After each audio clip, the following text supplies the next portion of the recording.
The diplomatic immunity cards were still warm from the laminating machine when the door to the French embassy burst open at 2:47 a.m. Captain Ibrahim Traoré walked in personally, not with soldiers or security, but with something far more dangerous, a list of names and a deadline. 6 hours. That's all he gave them. 6 hours for 1,500 people who thought they were untouchable, to pack their lives and leave Burkina Faso forever.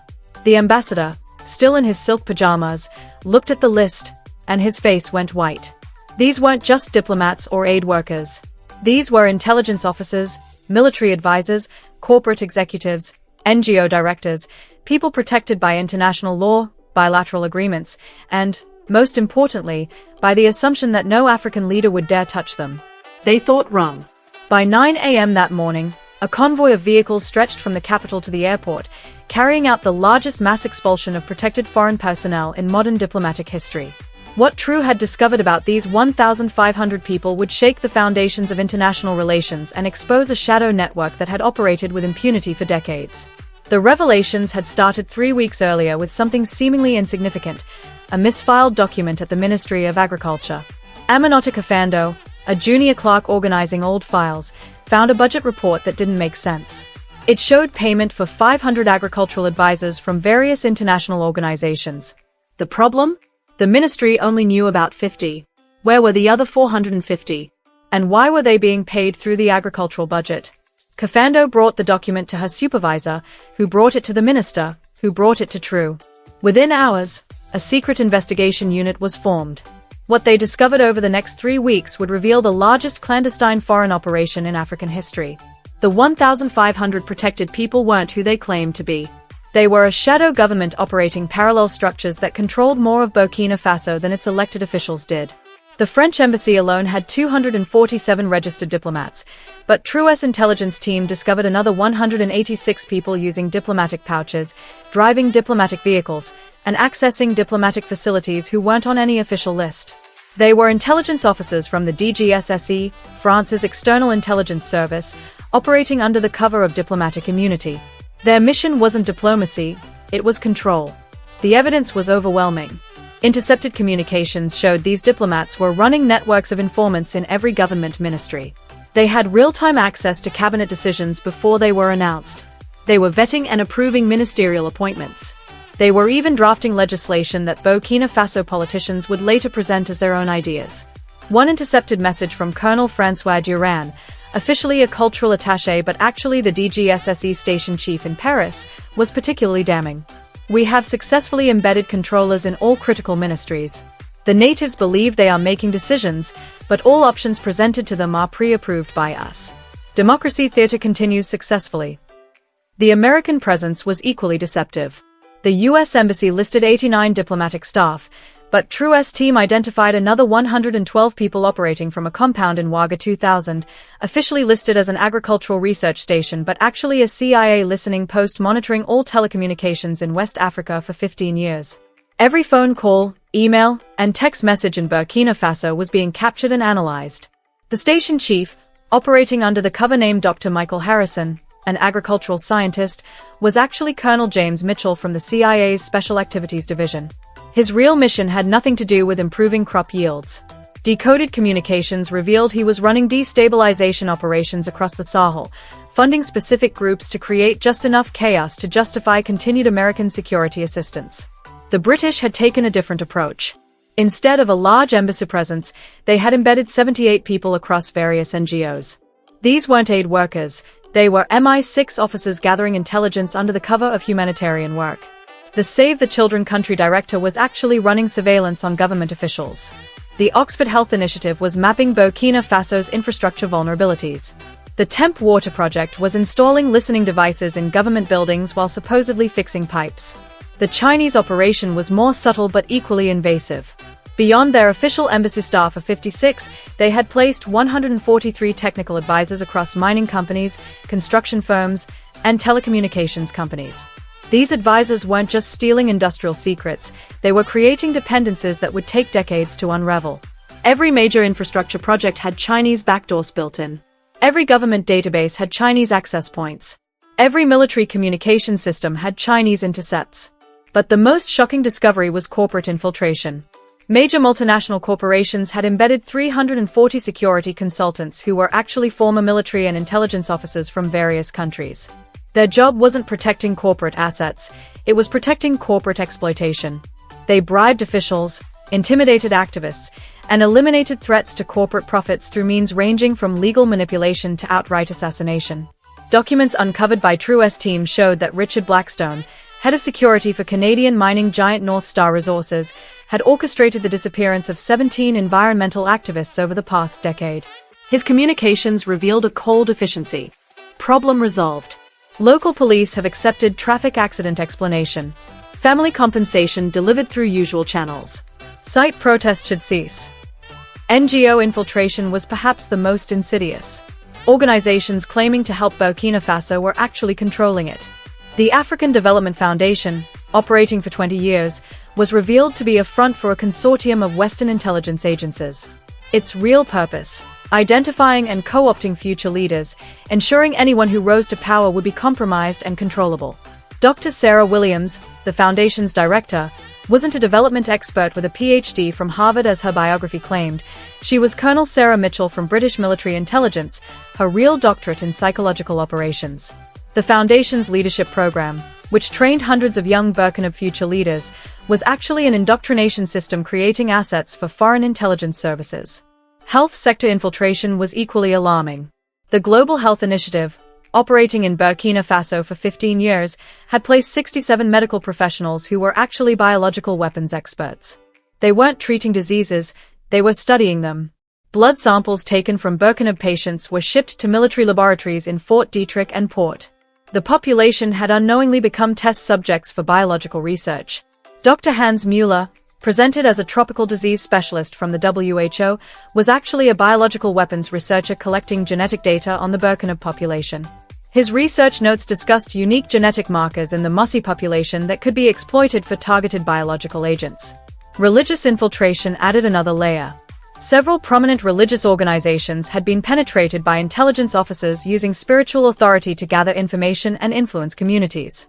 Pastor David Thompson from the Christ-like mission was actually CIA officer David Torres, using confession sessions to gather intelligence on government officials and military officers. Similarly, the Islamic Peace Foundation, supposedly promoting interfaith dialogue, was actually a front for Saudi intelligence, identifying and recruiting young Muslims for potential extremist movements that could be activated to destabilize the region. The media manipulation network was extensive. Of the 47 international journalists accredited in Burkina Faso, 31 were actually intelligence officers or assets. They weren't reporting news, they were creating narratives. Stories about Burkina Faso in international media were being written not by journalists but by intelligence officers pursuing specific agendas. Marie Laron, the Africa correspondent for a major French newspaper, was actually DGSSE officer Marie Dubois.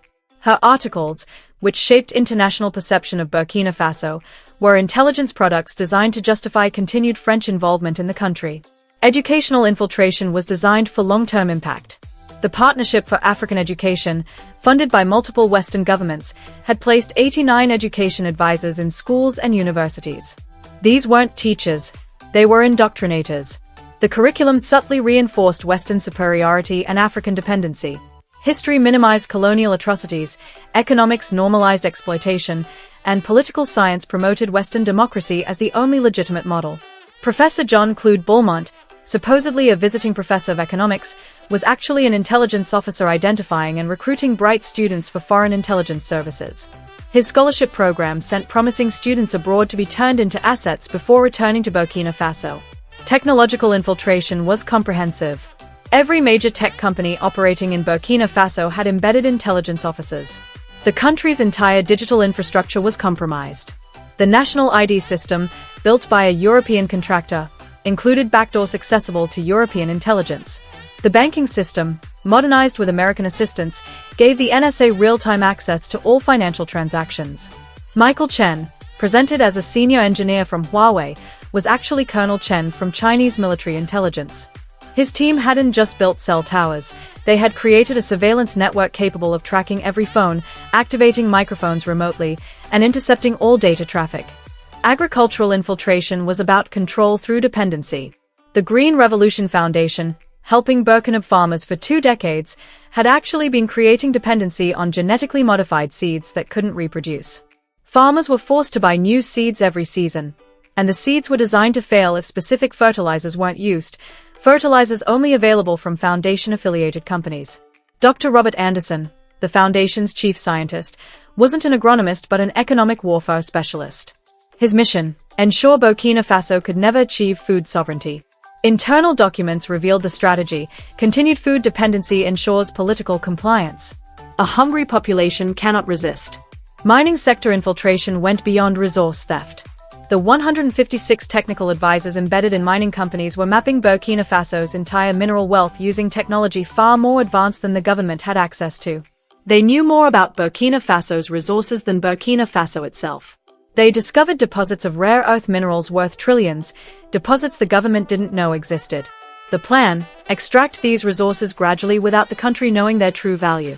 James Morrison, senior geologist for Western Mining Corporation, was actually a CIA economic officer, ensuring strategic minerals remained under Western control.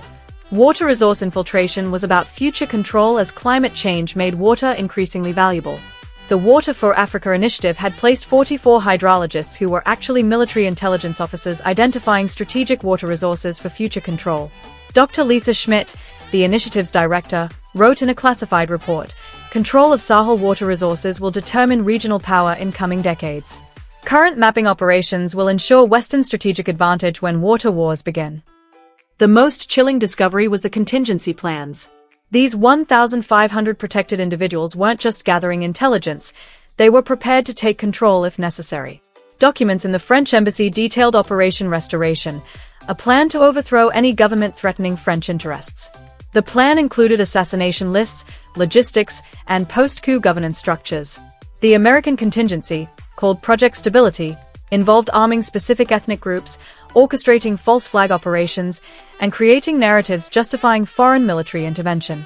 The Chinese plan, Harmony Protocol, was economic rather than military. Crash Burkina Faso's economy through coordinated withdrawal of investments, commodity price manipulation, and cyber attacks on financial infrastructure. When Traoré's team presented these findings, the evidence filled an entire room: thousands of documents, hundreds of hours of recordings, terabytes of digital evidence. The violation of sovereignty was so complete that Burkina Faso had essentially been an occupied country without knowing it. The decision to expel all 1,500 came quickly, but it wasn't rash. Traoré's legal team spent 3 days preparing the justification. Under international law, diplomatic immunity didn't cover espionage, subversion, or acts against the host nation's sovereignty. Every one of the 1,500 had violated these provisions. But true new legal justification wasn't enough. These people were protected by powerful governments that wouldn't accept their expulsion quietly. So he prepared something more powerful than legal arguments: evidence for public release. At 2 a.m. on the night of expulsion, Traoré activated what his team called Operation Transparency. Every piece of evidence against the 1,500 was uploaded to servers worldwide, with deadman switches set to release everything if anything happened to him or if Burkina Faso faced retaliation. Then came the visits. Traoré personally visited each embassy, starting with the French at 2:47 a.m. He didn't send representatives or ministers, he went himself, carrying the evidence and delivering the message personally. 6 hours to leave. No negotiations. No extensions. No exceptions. The French ambassador, Philippe Martineau, tried to argue. This is unprecedented. These people have immunity. You cannot. Traoré placed a recording device on the ambassador's desk and pressed play. It was Martineau's own voice from a week earlier. Traoré is getting too independent. We may need to activate restoration protocols. I have confirmation from Paris that extreme measures are authorized. The ambassador's face went pale. Traoré spoke calmly. You have 6 hours. Every person on this list leaves, or I release everything. Not just this recording, but everything. 20 years of French operations in Burkina Faso. Every assassination. Every bribe. Every coup plot. Your choice. The scene repeated at each embassy. The American ambassador threatened. There will be consequences. Aid will be cut. Sanctions imposed. Traoré's response was simple. Your aid is $50 million annually. Your companies extract $2 billion. You sanction us? We nationalize everything. Your corporations have more to lose than we do. The British tried negotiation. Surely we can discuss this. Some of these people are genuinely here to help. True showed them photographs. British aid workers meeting with rebel leaders, handing over cash, providing weapons. This is your help. Leave now. The Chinese tried confusion. We don't understand. Our people are just technical advisors. True played an intercepted communication in Mandarin. Translated, it read, "The Africans don't know we can activate the infrastructure kill switches. Their entire power grid, communication system, and water treatment can be shut down remotely." He looked at the Chinese ambassador. "We've disabled all your backdoors. Your advisors leave, or we publicly reveal every piece of technology you've compromised." Globally, the corporate executives were the most resistant. They believed their money made them untouchable. Richard Blackstone from North Star Resources actually laughed. You can't expel me. I have contracts. I have rights. I have lawyers. True placed photographs on the table, 17 faces, the missing activists. Then, bank records showing payments from Blackstone's accounts to their killers. You have 6 hours. If you're still here at 9 a.m., you'll be arrested for murder. Your immunity ends when your crimes begin. The NGO directors tried moral arguments. Dr. Sarah Williams from the African Development Foundation pleaded, "We've helped thousands of young people. Our programs have changed lives." True showed her a document from her own files. Candidate assessment. Subject shows leadership potential but excessive patriotism. Recommends psychological reorientation through financial dependency creation. Approved for Phase 2 compromise protocol. He looked at her coldly. You weren't changing lives. You are stealing souls. The religious leaders were the most shocked. Pastor Thompson couldn't believe his cover was blown. I'm a man of God. I've been preaching here for 7 years. True played a recording of Thompson reporting to CIA handlers. I have successfully gathered compromising information on 3 government ministers through confession. Blackmail packages prepared as requested. True's voice was ice cold. You used God as cover for espionage. 6 hours. As the word spread through the expatriate community, panic set in. Secure phones rang continuously as the 1,500 tried to get instructions from their home offices, but True had anticipated this. All international communications were being monitored and recorded. Every panicked call added to the evidence file. Some tried to destroy evidence. The French embassy's incinerator ran continuously, but True's team had already copied everything during night raids the week before. The Americans tried to wipe their servers, not knowing Burkina hackers had been copying everything in real time for months. The British attempted to activate their assets, sending coded messages to Burkina citizens they had compromised. But True had already identified and isolated these assets. The messages went nowhere. The networks they had spent decades building collapsed in hours. By 5 a.m., the exodus had begun. Cars loaded with hastily packed belongings headed for the airport. Private jets summoned from across Africa and Europe began landing. The scene at the airport was chaos. Hundreds of people who had lived in Burkina Faso for years, some for decades, suddenly left with whatever they could carry. The international media, alerted by panic calls from expelled personnel, began arriving, but True was ready. At 7 a.m., 2 hours before the deadline, he held a press conference at the airport. Behind him, the exodus continued, a visible stream of vehicles and people. 4 decades, True began, his voice carrying across the tarmac. Burkina Faso has hosted guests who claimed to be helpers, diplomats who said they brought partnership, aid workers who promised development, advisors who offered expertise. Today, we discovered they were none of these things. They were spies, saboteurs, and agents of exploitation. He held up a thick folder. In this document is evidence that these 1,500 individuals were engaged in activities incompatible with their stated missions: espionage, subversion, economic manipulation, even murder. They thought their protected status made them untouchable. They thought wrong. A French journalist shouted, "This is a violation of international law. These people have immunity." True responded calmly, "Immunity protects legitimate diplomatic and humanitarian work. It doesn't protect espionage and subversion. Read the Vienna Convention. Read the Geneva Conventions. What these people did violated every principle of international law." An American reporter asked, "Aren't you afraid of retaliation? These are powerful countries you're challenging." True replied, "In 1 hour, if all 1,500 aren't gone, I release everything. 20 years of covert operations, every assassination, every bribe, every coup plot. Every government that retaliates gets their files released first. The threat was clear and credible. The evidence Traoré had gathered wouldn't just embarrass governments, it would collapse them. Citizens in democratic countries would demand accountability. Intelligence agencies would face prosecution. Corporations would face lawsuits. As the 9 a.m. deadline approached, the last vehicles raced to the airport. Some made it with minutes to spare. Richard Blackstone was the last to leave, boarding a private jet at 8:58 a.m. As he climbed the stairs, he turned and shouted at Traoré, "You'll regret this. You have no idea what you've done." Traoré's response was to hold up his phone showing a timer. "You have 90 seconds. I suggest you hurry." At exactly 9 a.m., Traoré sent a single message to his team. Confirmed. All targets evacuated. The releases were cancelled, but the dead man switches remained active. The evidence would stay hidden as long as Burkina Faso remained unmolested. The international reaction was immediate and furious. The French president called it an act of hostility. The U.S. Secretary of State termed it an unacceptable provocation. The British Foreign Secretary called it diplomatic vandalism. The Chinese remained officially silent but privately furious. Their options were limited. Military action would trigger the evidence release, economic sanctions would hurt their own corporations more than Burkina Faso, and covert retaliation would be met with transparency. Traoré had turned their own weapons, information and exposure, against them. The African reaction was completely different. Within hours, leaders from across the continent were calling Traoré not to criticize, but to learn. How had he identified the infiltrators? How had he gathered the evidence? How could they do the same? The African Union called an emergency session. The topic wasn't condemning Burkina Faso, but supporting it. The chairman's statement was unprecedented. For too long, Africa has been a playground for foreign intelligence services.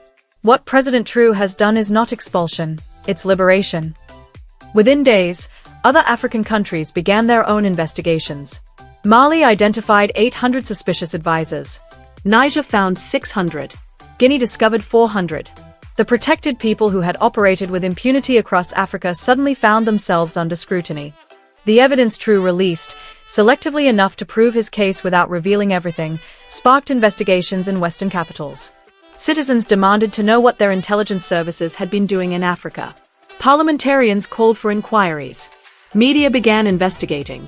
In France, the revelation that DGSE had been running assassination programs in Africa led to the resignation of the intelligence chief. In the US, Congress launched hearings into CIA operations in the Sahel. In Britain, the exposure of MI6 officers posing as aid workers caused a scandal that toppled the foreign secretary. Corporations faced even worse consequences. North Star Resources' stock price collapsed when evidence of their security chief orchestrating murders was released. Lawsuits from victims' families bankrupted the company within a year. Other corporations, seeing the consequences, began withdrawing from Africa rather than risk exposure. The NGO sector faced an existential crisis. The revelation that major development organizations were intelligence fronts destroyed public trust. Donations plummeted. Legitimate aid organizations struggled to distance themselves from the compromised ones. The entire international development model had to be rebuilt. But the most significant impact was in Burkina Faso itself. With the shadow government gone, the actual government could finally govern. Decisions were made without foreign vetting. Policies were implemented without foreign approval. Resources were managed without foreign oversight. The economic impact was immediate. Without 1,500 highly paid expatriates extracting wealth, money stayed in the country. Prices stabilized. Negotiations became fair. Security improvements were dramatic. Terrorist attacks that had plagued Burkina Faso for years suddenly stopped. Without foreign intelligence services funding and arming groups to create instability, peace returned. The correlation was too obvious to ignore. The helpers had been the source of the problems they claimed to solve. The social impact was profound. Burkina who had been compromised by foreign intelligence were offered amnesty if they confessed and cooperated. Hundreds came forward, revealing the extent of foreign manipulation. The truth and reconciliation process healed wounds that had festered for decades. The educational revolution began immediately. Without foreign advisors controlling the curriculum, Burkina Faso could finally teach its own history. Students learned about pre-colonial achievements, anti-colonial resistance, and post-colonial exploitation. A generation grew up understanding their true history, not the version written by colonizers. The psychological transformation was perhaps the most important. The expulsion of 1,500 protected people showed that Burkina Faso could stand up to anyone. The fear that had paralyzed the nation for generations evaporated.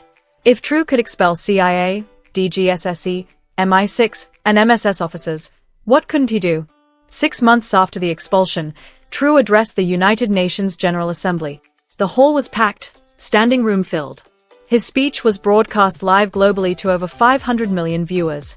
6 months ago, he began. Burkina Faso expelled 1,500 individuals who had been operating in our country under various covers. We were told this would lead to our isolation, our economic collapse, our security deterioration. Instead, we have peace for the first time in a decade. Our economy is growing faster than ever. Our people are more united than ever. These 1,500 people weren't protecting us, they were preventing us. They weren't developing us, they were destroying us. They weren't helping us, they were harvesting us. Their expulsion wasn't an act of hostility, it was an act of hygiene. To those who still have similar protected people in their countries, I say, look closely at what they are really doing. Ask why your problems never get solved despite decades of help. Question why instability always justifies more foreign presence. Investigate why development never actually develops. To the powerful nations who are angry about our actions, I say, your anger reveals your guilt. If these people were really diplomats and aid workers, you would simply replace them. Your rage shows they were something else, something you can't acknowledge without admitting decades of violations of international law. Burkina Faso is now open to genuine partnership. Come as equals, not as masters. Come transparently, not covertly. Come to trade, not to take. The 1,500 who left thought they were irreplaceable. They discovered they were just parasites. Without them, the host thrives. The standing ovation lasted 12 minutes. But more importantly, the speech triggered what historians would later call the Great Revelation. Countries across the developing world began investigating their own protected people. The discoveries were uniformly shocking. India found that 2,000 business consultants were actually intelligence officers mapping their nuclear facilities. Brazil discovered that 1,800 environmental researchers were identifying resources for future exploitation. Indonesia learned that 1,200 educational advisors were recruiting assets for foreign intelligence services. The expulsions that followed were coordinated and massive. On a single day called Sovereignty Day, 43 countries expelled over 50,000 protected people. The global intelligence architecture built over decades collapsed in hours. The aftermath was chaotic but clarifying. Without shadow governments manipulating them, countries could finally pursue their own interests. Without foreign intelligence services creating conflicts, regions found peace. Without corporate spies stealing information, negotiations became fair. The Western response evolved from anger to adaptation. Unable to maintain the old system, they had to create a new one. Intelligence cooperation became genuine rather than exploitative. Development assistance became transparent rather than conditional. Trade became reciprocal rather than extractive. Some Western officials even admitted the truth. The former CIA director wrote in his memoir, "We thought we were protecting American interests by controlling developing nations. We were actually destroying American credibility." Traoré didn't damage our national security, he revealed that our actions were our greatest security threat. The French military commander for the Sahel admitted in a leaked report, "Our presence created the instability that justified our presence. Without us, there is peace. We were not the solution. We were the problem." But the most remarkable admission came from one of the expelled. Dr. Sarah Williams, the fake NGO director who had been Colonel Sarah Mitchell, gave an interview 2 years later. "I spent 20 years believing I was serving my country by controlling Burkina Faso. I was actually serving corporations by enslaving it. Traoré didn't destroy my career. He saved my soul. I see now what we really were, colonizers with better cover stories." The economic data 5 years after the expulsion was undeniable. Burkina Faso's GDP had grown by 90%. Foreign investment, real investment, not exploitation, had increased by 200%. Terrorism had virtually disappeared. Literacy had reached 95%. Life expectancy had increased by 15 years. The contrast with the period before the expulsion was stark. When the 1,500 protected people were present, Burkina Faso was one of the poorest, most unstable countries in the world. Without them, it became one of Africa's fastest-growing, most stable nations. The correlation was too clear to deny. The helpers had been the harmers. The technological sovereignty that followed was remarkable. Without foreign backdoors in their systems, Burkina Faso could develop secure digital infrastructure. Without corporate spies stealing innovations, local technology companies thrived. Without intelligence services monitoring communications, citizens could communicate freely.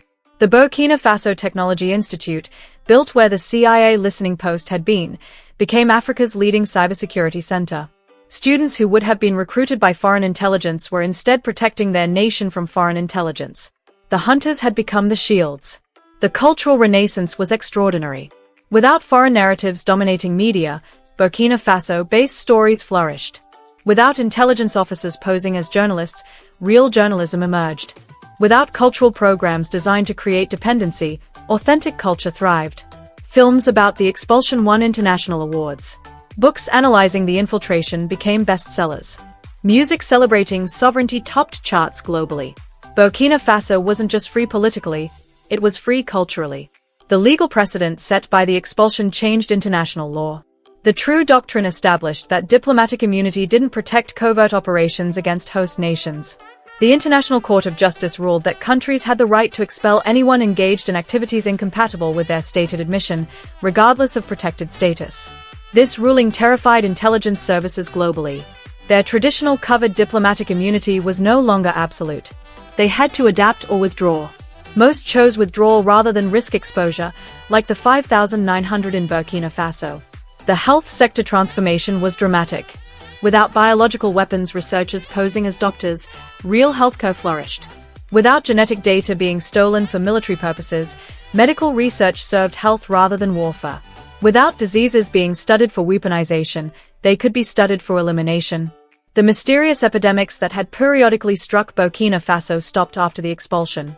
The correlation was investigated, and the conclusion was chilling. Some diseases had been deliberately introduced to test biological weapons. The doctors treating them had been studying their effects, not trying to cure them. Dr. Moussa Ouedraogo, Burkina Faso's health minister, revealed, "We found laboratories in the expelled Global Health Initiative buildings. They weren't developing medicines. They were developing diseases. They weren't protecting our health, they were testing weapons on our people." The agricultural liberation was complete. Without the Green Revolution Foundation creating seed dependencies, farmers could save and replant seeds. Without corporate advisors promoting specific pesticides, traditional farming methods returned. Without intelligence services manipulating food supplies, food security was achieved. Within 3 years, Burkina Faso went from food deficit to food surplus. The difference, an old farmer in Dougou explained. The experts were gone. They told us our methods were backward, our seeds were inferior, our knowledge was worthless. When they left, we returned to what our ancestors knew. The land responded like a friend returning home. The mining sector transformation was revolutionary. Without foreign technical advisors hiding discoveries, Burkina Faso learned its true mineral wealth. Deposits worth trillions were suddenly discovered. They had always been there, just hidden by those who planned to exploit them later. The revelation that foreign advisors had been concealing mineral wealth led to a complete reorganization of the mining sector. Every mine was audited, every contract reviewed, every resource catalogued. Burkina Faso discovered it wasn't poor, it had been kept ignorant of its wealth. Water sovereignty was equally crucial. Without foreign hydrologists mapping aquifers for future control, Burkina Faso could manage its own water resources. Without intelligence services planning water wars, water became a source of cooperation rather than conflict. The National Water Management System, designed and operated entirely by Burkinabe engineers, became a model for the region. Countries that had been told they needed foreign expertise discovered they had expertise all along, it had just been suppressed. Educational sovereignty was transformative. Without foreign curricula designed to create mental colonization, students learned to think independently. Without intelligence recruiters in universities, students studied for their country rather than against it. Without cultural programs promoting foreign values, indigenous knowledge flourished. The first generation educated entirely under sovereign curricula graduated 5 years after the expulsion. Their test scores exceeded those of students in countries that had designed the tests. The so-called inferior African education system had produced superior results once foreign interference ended. Military sovereignty was unprecedented. Without foreign advisors controlling doctrine, the military developed strategies suited to local realities. Without intelligence services infiltrating command structures, Loyalty was assured. Without corporate mercenaries creating instability, the military could focus on actual defense. The Burkina military, once considered weak and ineffective, became one of Africa's most capable forces. Not through expensive equipment, but through motivated personnel. Not through foreign training, but through indigenous knowledge. Not through external support, but through internal cohesion. Religious sovereignty recovered as well. Without intelligence officers using religion as cover, genuine faith flourished without extremists being funded to create instability. Religious harmony returned without foreign ideologies being imposed. Indigenous spirituality revived. Churches that had been infiltrated were purified. Mosques that had been compromised were cleansed. Traditional religious practices that had been suppressed were restored. Faith became what it should be, a source of strength, not exploitation. 10 years after the expulsion, historians would mark it as the turning point in post-colonial history. The day 1,500 protected people were expelled wasn't just about removing individuals, it was about removing illusions. The illusion that foreign presence meant partnership. The illusion that protected status meant legitimate purpose. The illusion that sovereignty was negotiable. True, reflecting on the expulsion years later, said, they thought we wouldn't act because they were protected by powerful governments. But we weren't challenging governments, we were challenging crime. They thought international law protected them, but international law protects sovereignty, not subversion. They thought they were untouchable. They thought wrong. The monument erected at the airport where the expulsion culminated bore a simple inscription. Here, on this day, 1,500 false friends left and one true nation was born. They came protected by law, but left exposed by truth. Sovereignty isn't granted, it's taken. Every year on Expulsion Day, Burkina Faso celebrates not with anger at those who left, but with joy at what their leaving made possible.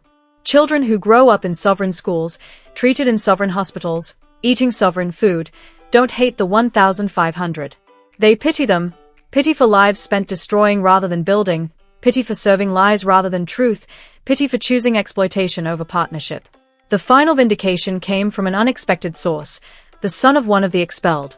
Born in Burkina Faso but forced to leave with his parents, he returned 20 years later as a journalist. His investigation into his father's activities led to a devastating book, My Father the Spy, How 1,500 Protected People Destroyed a Nation.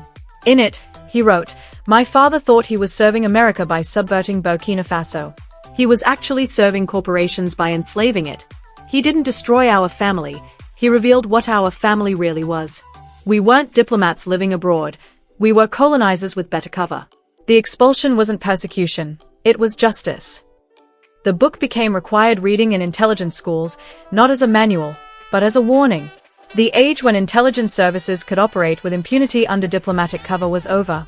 The assumption that protected status meant untouchable status was shattered. The 1,500 who thought they couldn't be touched learned that sovereignty, once asserted, touches everyone. The global intelligence architecture never recovered from the Burkina Faso expulsion. The old model, embedding officers under diplomatic, humanitarian, or corporate cover, became too risky. Countries knew what to look for. Citizens knew what to suspect. The age of covert imperialism ended with 1,500 people racing to an airport at dawn. The economic data 20 years after the expulsion told the complete story. Burkina Faso's per capita income had increased by 400%. Its Human Development Index had risen from among the lowest to middle tier globally. Its stability rating had gone from failed state to emerging democracy, all because 1,500 protected people had been forced to leave. The correlation was studied extensively by economists who couldn't deny the conclusion. The presence of these helpers had been actively preventing development. Every diplomat who wasn't really a diplomat, every aid worker who wasn't really providing aid, every advisor who wasn't really advising had been a brake on progress. Their removal hadn't caused collapse, it had enabled construction. The final proof came from countries that hadn't expelled their protected people. They remained poor, unstable, dependent. The contrast with countries that had followed Burkina Faso's example was undeniable. Where shadow governments operated, real governments couldn't. Where foreign intelligence services manipulated, domestic intelligence couldn't develop. Where corporations had inside information, fair commerce couldn't exist. The morning of the expulsion, when 1,500 protected people discovered they weren't untouchable, became a moment studied in history classes worldwide, not as an example of diplomatic breakdown, but as an example of sovereignty assertion. not as a violation of international law, but as its proper application. The children who witnessed that convoy of vehicles racing to the airport grew up in a different world, a world where small countries could stand up to large ones, where sovereignty meant something, where protection came from law, not power.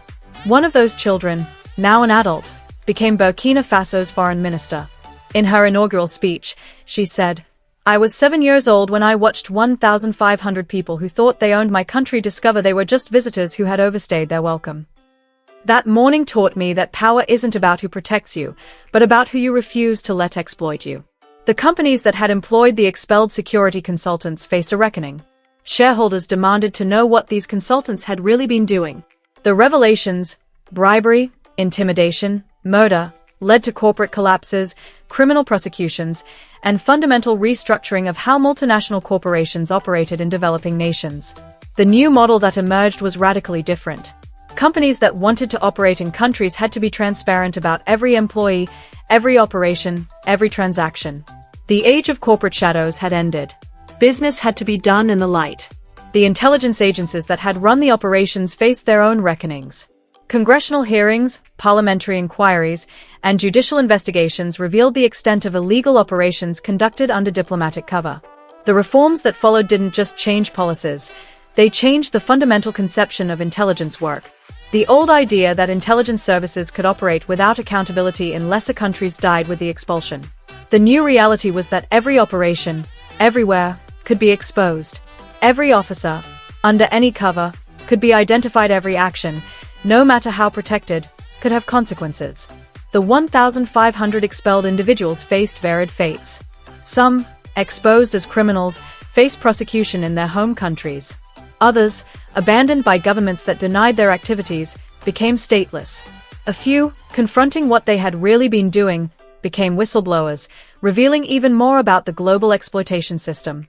Richard Blackstone, the corporate security chief who had orchestrated murders, was eventually arrested in South Africa and extradited to Burkina Faso. His trial became a global event, broadcast live, showing the world what corporate exploitation really looked like. His conviction and life sentence sent a clear message: corporate criminals could no longer hide behind corporate power. Dr. Sarah Williams, also known as Colonel Sarah Mitchell, wrote a tell-all book exposing the entire Western intelligence operation in Africa. Her revelations led to the prosecution of dozens of officials and the restructuring of entire intelligence services. She donated all proceeds to the families of those harmed by the operations she had participated in. Pastor Thompson, Agent True, faced a different reckoning. His congregation in America, learning he had used religion as cover for espionage, expelled him from the church. He ended up teaching ethics at a community college, spending his days warning students about the moral corruption of intelligence work. The Chinese officers faced the harshest consequences. Beijing, embarrassed by the exposure, disappeared most of them into its prison system. Colonel Chen was rumored to have been executed, though China never confirmed it. The message was clear: failure of this magnitude was unforgivable. But the most poetic justice came for those who had hidden mineral discoveries. When the true extent of Burkina Faso's mineral wealth was revealed, resources they had hidden for future exploitation, international lawsuits were filed. Courts ruled that hiding resource discoveries while pretending to provide technical assistance constituted fraud. The companies had to pay damages equal to what they had planned to steal. The amount, $47 billion, was more than Burkina Faso's entire GDP. When the expulsion occurred, the payment, made over 10 years, funded the complete transformation of the country. Every school built, every hospital equipped, every road paved was funded by those who had tried to steal the future, paying for the present. The monument to the expulsion, erected at the site where True had confronted the ambassadors, became a pilgrimage site, not just for Burkina, but for citizens of other nations seeking inspiration. The inscription was simple but powerful. Here, 1,500 learned that sovereignty is not negotiable, that protection doesn't cover exploitation, and that even the powerful can be made to leave when justice demands it. The academic study of the expulsion created new fields of scholarship. Sovereignty studies examined how nations could assert independence against seemingly overwhelming power. Intelligence ethics studied the moral implications of covert operations. Development deception analyzed how aid was used as cover for exploitation. The cultural impact continued for generations. Films about the expulsion won Academy Awards. Novels examining the psychology of the expelled became bestsellers. The story of 1,500 people racing to an airport at dawn became mythology told and retold, each version emphasizing different aspects but all celebrating the same theme: sovereignty asserted, justice achieved, dignity recovered. The economic model that emerged, sovereign development, became the standard for the global South. Instead of accepting foreign advisors, countries developed domestic expertise. Instead of allowing foreign consultants, they built local capacity. Instead of depending on foreign assistance, they created indigenous solutions. This model proved more successful than any development program ever designed by international organizations. Why? Because it was designed by the people it was meant to serve, for purposes they defined, using methods they controlled. Development without sovereignty had always failed. Development with sovereignty succeeded beyond anyone's imagination. The psychological impact on the expelled was studied by psychiatrists. Many suffered from what was termed expulsion syndrome, a combination of shame, guilt, and disorientation that came from suddenly confronting the reality of what they had been doing. They had seen themselves as servants of their nations, builders of security, providers of development. The expulsion forced them to see themselves as others saw them: exploiters, manipulators, colonizers. Some never recovered, spending their remaining years in bitter denial. Others underwent profound transformations, dedicating their lives to exposing and opposing the systems they had once served. A few found redemption in confession, cooperation, and restitution. The children of the expelled faced their own challenges. Many discovered their parents' true activities only through news reports. The trauma of learning that a parent, once believed to be a diplomat, aid worker, or businessman, was actually a spy, saboteur, or killer, was profound. Support groups formed in Western countries for children of the 1,500, helping them process the devastating revelations. One child, now an adult, spoke at the 20th anniversary of the expulsion. "I grew up believing my father was helping Africa. I learned at 15 that he was destroying it. The expulsion didn't just reveal his crimes, it revealed that my entire childhood was built on lies. I thank President Roux for the truth. Even though that truth destroyed my family's fiction, it saved reality." The legal precedents set by the expulsion reshaped international law. The International Court of Justice ruled that the Edgardo Principles, the right to expel anyone engaged in covert operations, regardless of official status, were fundamental to sovereignty. No longer could intelligence services assume that diplomatic immunity would protect operations. The technological sovereignty that followed the expulsion was remarkable. Without foreign backdoors, Burkina Faso built secure systems. Without corporate spyware, communications were private. Without intelligence infiltration, innovation flourished. The country that had been completely penetrated became impenetrable. Its systems were studied worldwide as models of security. The Burkina Faso Standard for Cybersecurity, assuming all foreign technology was compromised and building accordingly, became the global standard for nations serious about sovereignty. Every system was designed with the assumption that someone would try to infiltrate it. Every communication was encrypted, assuming someone was listening. Every database was protected, assuming someone would try to steal it. The diplomatic revolution was complete. Burkina Faso's embassies worldwide were staffed entirely by verified citizens with no foreign connections. Its international agreements were public, transparent, and required citizen approval. Its foreign relations were based on mutual benefit, not manipulation. The country that had been everyone's victim became no one's prey. The final chapter of the expulsion story was written by Traoré himself in a memoir published after his retirement. In it, he revealed the moment he decided on the expulsion. "I was reading a report about a child who had died from a disease our hospitals couldn't treat. The report mentioned that the Global Health Initiative had been studying this disease for 5 years. Studying, not treating. They watched our children die to understand how death worked. That night, I decided everyone who saw us as laboratory rats rather than human beings had to leave. The decision took seconds. The preparation took weeks. The expulsion took hours. The liberation was permanent." He also revealed the personal cost. The morning of the expulsion, he knew he was signing his death warrant. These were not just individuals, but representatives of the most powerful forces on Earth. He assumed he wouldn't survive the year, but he also knew that even if they killed him, the precedent would be set. Others would follow. The 1,500 would become 15,000, then 150,000. The shadow world would be forced into the light. But Traoré didn't die. Dead man switches protected him. International attention shielded him. Continental support strengthened him. He lived to see other nations follow Burkina Faso's example, to see shadow governments expelled globally, to see sovereignty become more than a word in international law. The attempted retaliations all failed. Economic sanctions backfired when Burkina Faso's alternative partnerships proved more profitable. Covert operations were exposed before implementation. Propaganda campaigns were countered with truth. Every attack strengthened, rather than weakened, Burkina Faso's position. The simple truth was that the old tools of control no longer worked. Threat required fear, and Burkina Faso was no longer afraid. Manipulation required ignorance, and Burkina Faso was no longer ignorant. Exploitation required weakness, and Burkina Faso was no longer weak. As the 30th anniversary of the expulsion approaches, Burkina Faso stands as proof that sovereignty is possible, that small nations can defeat large powers, that truth can overcome deception. The 1,500 who were expelled thought they were protected by their status, their governments, their power. They discovered that nothing protects exploitation. The morning they left, racing to the airport, abandoning positions they had held for decades, fleeing a country they thought they controlled, wasn't just about removing foreign infiltration. It was about proving that infiltration could be removed. It wasn't just about asserting sovereignty, it was about demonstrating that sovereignty could be asserted. The 1,500 thought they were untouchable. They thought their protection was absolute. They thought wrong. And in their wrongness, they gave Burkina Faso and the world a gift. The knowledge that no one is untouchable when justice finally arrives, that no protection is absolute when sovereignty is asserted, and that thinking you're untouchable is the surest sign that someone is about to touch you with the one thing you never expected, consequences. The story ends where it began, with Captain Ibrahim True walking into the French embassy at 2:47 a.m. But now we know what followed. 1,500 people discovering that their protected status was an illusion, that their immunity was conditional, that their presence was temporary. They thought they were protected. They were wrong.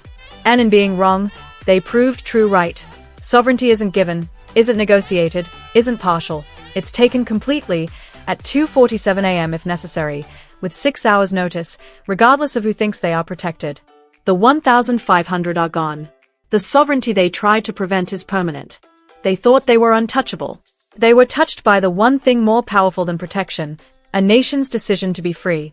The decades that followed revealed the true magnitude of what had happened that morning. The expulsion wasn't just about removing 1,500 people.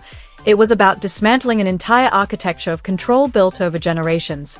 Every year that passed without them proved what their presence had really meant. Suppression disguised as support, control disguised as cooperation, exploitation disguised as expertise.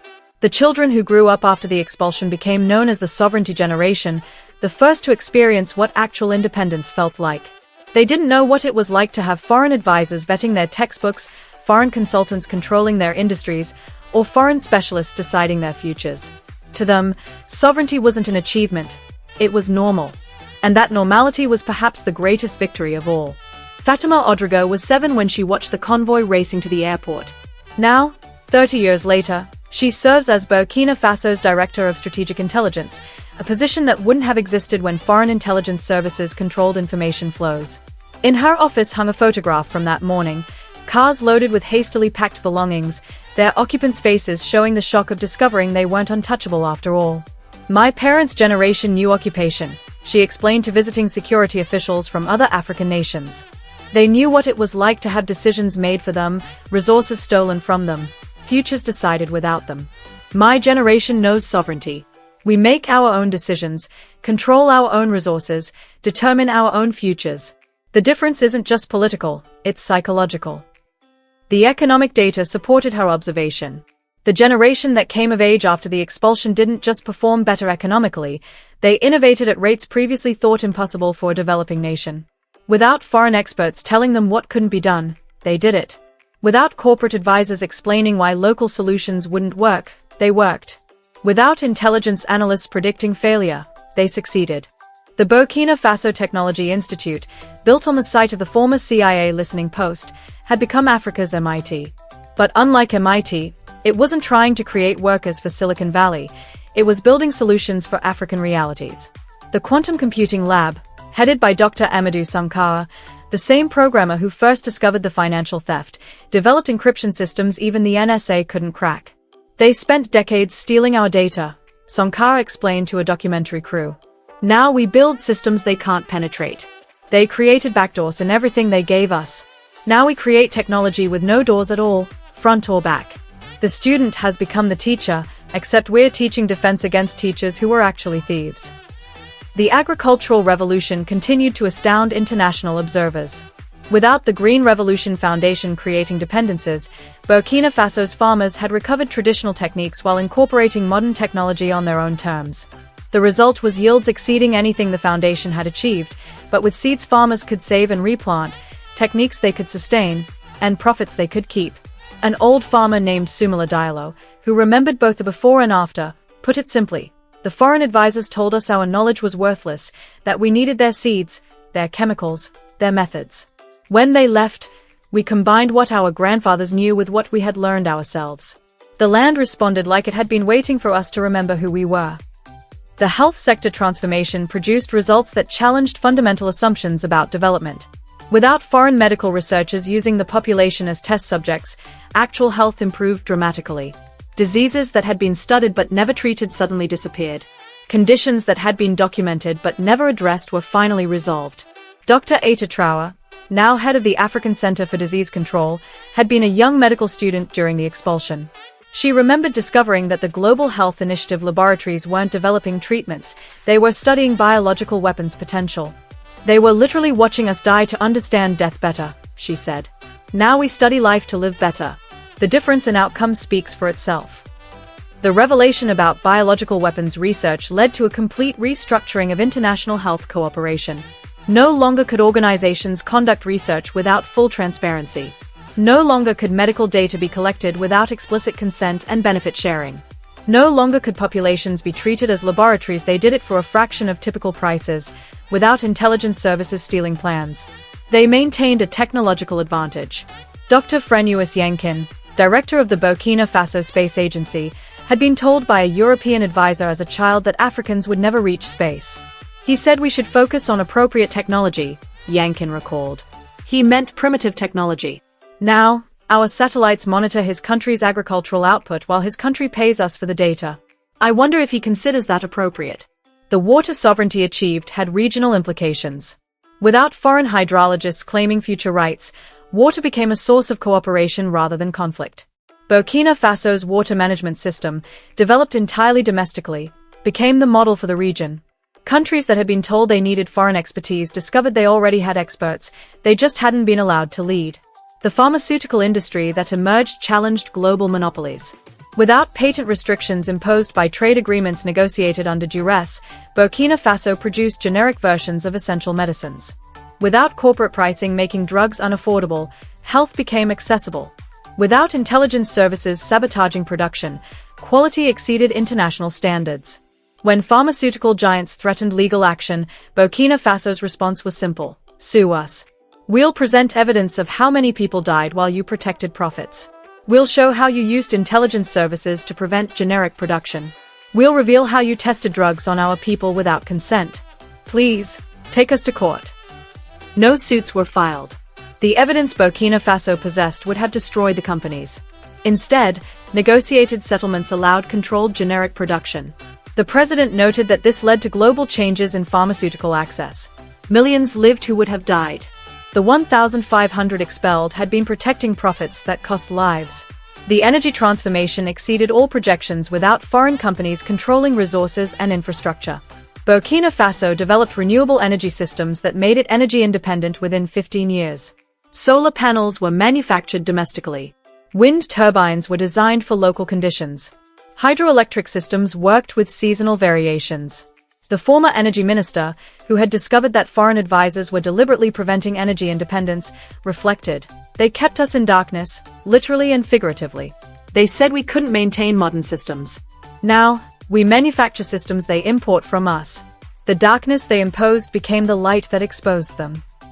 The financial sector revolution created a model studied worldwide.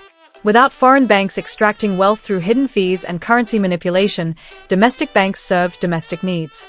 Without intelligence services monitoring transactions for exploitation opportunities, financial privacy existed. Without corporate influence determining credit allocation, small businesses thrived. The Banking Act, passed after the expulsion, required radical transparency. Every fee was disclosed, every transaction traceable, every loan term public. Foreign banks that wanted to operate had to accept terms that made traditional exploitation impossible. Most chose not to enter. Those that did discovered something surprising. Honest banking was more profitable than exploitation. The transportation revolution connected the country in ways colonial-era infrastructure never had. Roads built by foreign contractors had connected mines to ports, extraction points to export points. Roads built after the expulsion connected people to people, communities to communities, citizens to services. The railway system, built entirely with domestic expertise and sovereign funding, became the pride of the nation, not because it was the fastest or most modern, but because it was theirs. Every spike was driven by Birkenab hands, every rail laid by Birkenab workers, every station serving Birkenab needs. The pension system created after the expulsion solved a problem that plagued developing nations: how to support aging populations without dependent economies. The solution was elegant. Recovered assets were placed in a sovereign fund that paid dividends to retirees. The older you were, the higher your dividend. Age became an asset, not a liability. Elderly citizens who had spent their lives watching wealth leave now watched it arrive monthly in their accounts. They weren't dependent on children who were themselves struggling. They weren't forgotten by systems that valued only productive years. They were shareholders in sovereignty, and sovereignty paid dividends. The morning of the expulsion had lasted only 6 hours, but its impact would last forever. The 1,500 who raced to the airport that dawn thought they were losing their positions. They didn't realize they were giving Burkina Faso its future. Every person expelled had been a barrier to progress. Every departure created an opening for development. Every vacant position became a space for sovereignty to grow. They had come as protectors and advisors, as helpers and partners. They left as what they had always been: occupiers whose time had finally ended. 40 years later, children born into sovereignty couldn't imagine a world where foreign intelligence officers decided their curriculum, where corporate spies controlled their resources, where their grandparents' dignity depended on foreign charity rather than national wealth. To them, the story of 1,500 protected people being given 6 hours to leave wasn't about courage. It was about common sense. Of course, you expel those who exploit you. Of course, you remove those who spy on you. Of course, you send away those who steal from you. The only mystery was why it had taken so long. The final truth was simple. The 1,500 thought they were untouchable because they had never been touched. They thought they were protected because they had never faced consequences. They thought they were permanent because no one had ever told them to leave. Captain Ibrahim Traoré's walk into the French embassy at 2:47 a.m. wasn't just about removing them. It was about proving they could be removed. And once that proof existed, once the president was set, once the world saw that even the most protected could be expelled when sovereignty demanded it, everything changed. The untouchable had been touched. The protected had been expelled. The permanent had been removed. And Burkina Faso, free at last, had shown the world that sovereignty isn't a gift to be granted or a privilege to be earned. It's a right to be taken, defended, and never surrendered, no matter who thinks they are protected from its power.